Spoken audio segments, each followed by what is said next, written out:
Hey YouTube, I just wanted to talk to you today about the round body grip trap. This is something I first saw watching the Meat Trapper, and he highly recommended them. Now myself, I'm not a professional trapper, but I did buy one of these at Bass Pro Shop, regular 110, and I can tell you I did catch a squirrel in this particular thing, but it didn't kill it. There's these little parts right here in the corners that just seem to bind up and it creates a gap there. You see, it's still, this thing's completely extended out, and yet it's not 100% closed down. So when I caught a squirrel in it, it was still alive. It was caught behind the head, still alive. And yeah, this thing was only about, I'd say, $7, maybe $10. I don't know, something like that. So this thing was supposed to definitely kill a squirrel, beyond the shadow of a doubt. This is a 110 right here. Now, with the round body grip trap, this is their smallest 2.5 inch model. And I can tell you this one is way better built. Just the gauge of the metal is nice and thick. Now this thing says it will kill chipmunks, mice, rats, red squirrels. It said not gray squirrels though. Well, that's what I have in this area. And this thing was definitely knocking out gray squirrels, for sure. And it was catching them right behind the head, dead on. Now, this one is supposed to kill gray squirrels and even larger animals, and yet it didn't. I had to go finish them off the old-fashioned way. So, what I really like about a company is when they deliver a high-quality product and the thing will do what it says it will do. This thing is technically hitting above its pay grade. You know, it's doing things that they say it wouldn't do. This thing is not doing things they say it should do. The trigger is much stiffer on this, and I do believe that's by design because these are smaller animals. This has got a very, very light trigger on it. And I mean, there's times when I've had this thing set and I'm just holding it like this and it went off. If there was one drawback, I can say this could be a little bit hard to set sometimes. You know, because I've had it go off 3 or 4 times as I was setting it down, just setting it on the ground real light, and just barely setting it down, and it fire off. You know, so it is made with, like I said, good gauge metal here. Just all the parts are real thick. I'll give you a close-up view of that. So, double swivels. There's a swivel here, a swivel there. Now, mine did come out of the box. I don't know if this is normal, but you can see this one's pretty worn because it's been out in the elements and stuff, and I'm not a professional trapper, but this part here that's rusty, you can see that's how it came out of the box. So it wasn't like bright and shiny metal. Again, it didn't bother me much. I just want to let you know that that's how mine came, right out of the box, with rust on it.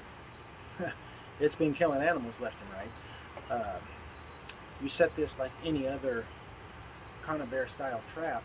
Sometimes this can also be tricky because these are round. You've got these two pieces moving independently, and they'll want to slide out of position, or if you're holding the trigger down trying to set everything, this whole mechanism will want to turn. I'll go ahead and try to set it. I use these gloves just in case. I normally have a little bit better time if I'm sitting at a table like this, and I'll show you why. Alright, squeeze this in, pinch these together just like any other trap. Now here we go. Now you see how this is already slid off to the side. I'll put this in the middle, this other piece, and when you're setting these, several times these have fallen off to the side on me. Just trying to get that set in there. This is where I got to be careful. Change hands, put down some pressure. Now you can see it's real loose, right? So if I'm trying to hold this in the air, and look, it wants to bend down like that. So what I do is I set it on a table where I can get it kind of squared up and hold it with my finger and just barely start letting the pressure up. There we go. It's set. I don't know. This thing literally could fire off like right now. I mean, I wouldn't be surprised if it did. So, yeah, that thing is set. It's ready to fire. And I mean, this thing wants to fire. It is fast firing. In the description, I'll try to link to the Meat Trapper's video about these.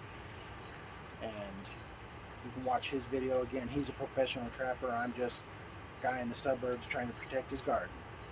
So these things do work really well. I would say you pay about $20-something with shipping. And also, you could get 2 of these other traps.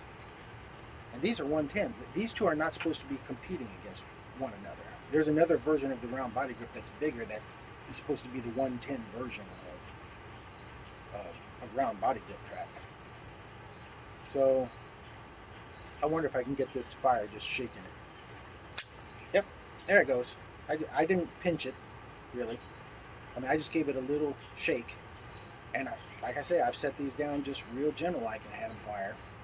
Just a little shake like that. Because, again, I think these triggers are meant to be super sensitive on this particular size of trap. You know, you're dealing with a mouse, and they want to know that if that mouse just touches it, it's got it. And I can tell you 2 gray squirrels, 2 chipmunks, and a mouse later, and yeah, it's getting them. I have seen a couple cases, and I don't know how they do it exactly, but I don't know if they're coming in from the side or what, where they've gotten some peanuts and stuff. I've put some peanuts right on the dirt and then set this on top of it. And somehow something's gotten it. Yeah. Today, this thing was actually fired and off to the side. So, I'm still learning with this thing. I just wanted to tell you what my thoughts were and my success rate has been. Again, two gray squirrels, not supposed to even be caught with this thing, right behind the head perfectly. I mean perfect. If you was allowed to walk up to a squirrel and set it on the squirrel, I don't think you could have set it better than that. And the 2 chipmunks as well, right behind the head. The mouse suitcased in between both sides of this thing. I don't even know how he got through there without touching it to make it go off though, but he did it. Anyway, round body grip trap, 2.5 pounds.